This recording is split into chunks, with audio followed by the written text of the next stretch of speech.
Steve Kim here. So excited. Steve Kim Show episode number 178. The much anticipated November stats are in, and as usual, I got your numbers and your stats for Toronto and pockets of the GTA. So let's get right into it. So back at Toronto to October 2021, we had just over 3,700 sales against just over 4,200 active listings. Fast forward into November 2021, in Toronto, we had just over 3,500 sales against just over 3,300 active listings. So very much we saw the number of active listings drop by almost 1,000 units in Toronto. Well, in New York region, what happened? Back of October 2021, we had just over 1,800 sales against just over 1,300 active listings.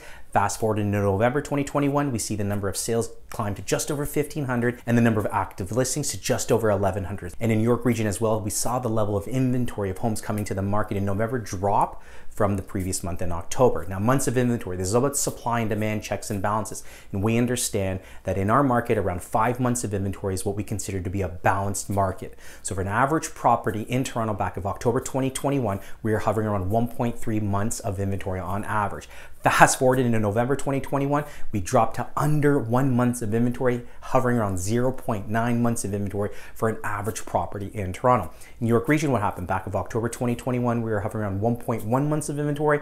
Fast forward to November, as I shared with the previous stats, we see the number of months of inventory drop to under a month at 0.7 months of inventory in New York region for an average property. And what does this signal? So this absolutely signals more multiple offer situations. And with all the buyers we have currently in the market, with again historically low interest rates and with less inventory, what is this going to fuel? This is going to fuel competition, and it's going to fuel further price appreciation. Now, what's been happening month over month? So an average property in Toronto back of October 2021 was trading around $1.12 million. Fast forward into November 2021 is now trading around $1.096 million. So just a slight drop month over month. Now in New York region, what happened? Back of October 2021, an average property in New York region was trading around $1.376 million. Fast forward into November 2021, an average property now is crept up a little bit, now trading on $1.394 million for an average property in New York region for the month of November. Now, what we have to pay attention to is the average sales price year over year. So that average property in Toronto, again, inclusive detached, semi-detached, townhomes, condo apartments, condo townhomes, etc., back in November 2020 was trading on $979,000. And like I shared with you now, in November 2021, is trading on $1.096 million. That's about a 12% increase for an average property in Toronto year over year. In New York region, what happened? Back of November 2020 in New York region, an average property was trading on $1.093 million. Like I shared with you before, an average property in New York region in November 2021 is now trading on $1.394 million.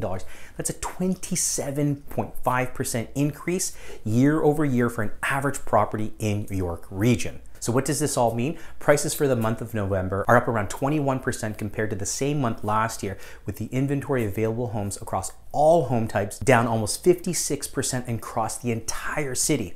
With the threat of interest rates going up, buyers continue to enter the market, keeping demand strong, with multiple bids being the norm to acquire a home. Now, this is really important to pay attention to. The new year is just around the corner, and the real estate market in the Greater Toronto area has already set records before the year's end. There have been over 115,000 homes of all types sold so far this year, and we still have 1 month left to go. The Toronto Real Estate Board's previous sales record was set back in 2016 with over 113,000 sales. So very much we've seen a very strong sales market in the GTA with real estate. Anyways, I hope you found these numbers and these stats useful. If you have any questions whatsoever, please feel free to give me a call, send me a text, shoot me over DM or an email. As always, be good, kind, everyone. Take care.